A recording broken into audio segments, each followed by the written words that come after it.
Every day, over 6.5 billion people around the world go about their daily lives. People whose color, culture, occupation or lifestyle sometimes appear so very different that on the surface they may seem to have very little in common.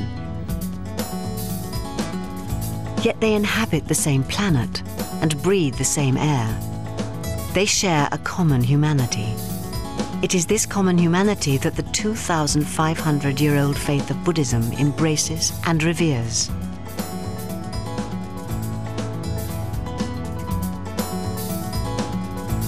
Every single person alive today is unique, and each person's life has limitless possibilities.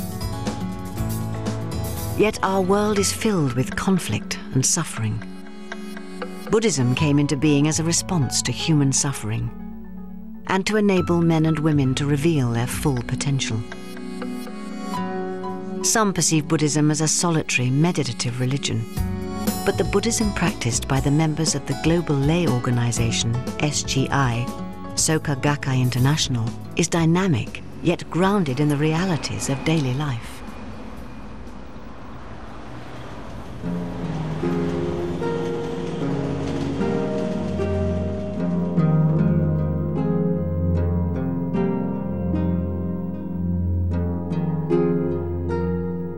Buddha means enlightened one, enlightened to the true nature of life.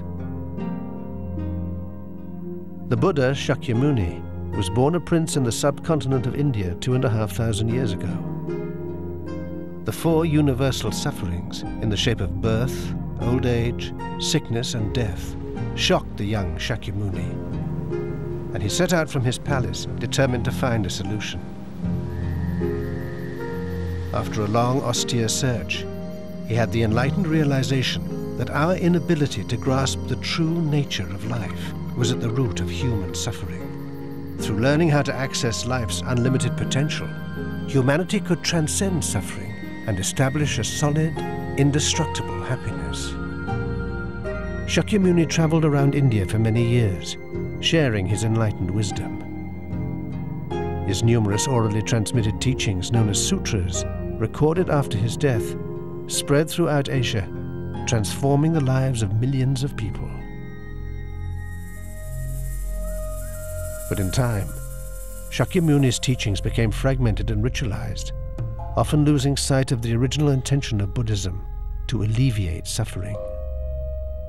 In 13th century Japan, a young priest called Nichiren began to question why people suffered, and why social oppression and natural disasters continued to occur in a society that upheld the Buddhist faith. He studied all the available sutras in search of the essence of Shakyamuni Buddha's teachings, and found what he was looking for in the life-affirming philosophy of the Lotus Sutra.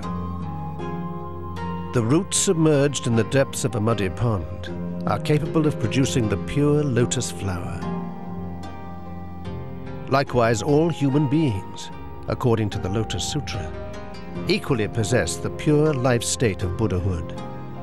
A Buddha is not a transcendent being, but an ordinary person, able to challenge and overcome their own and others' suffering through manifesting wisdom, courage, compassion, and vitality.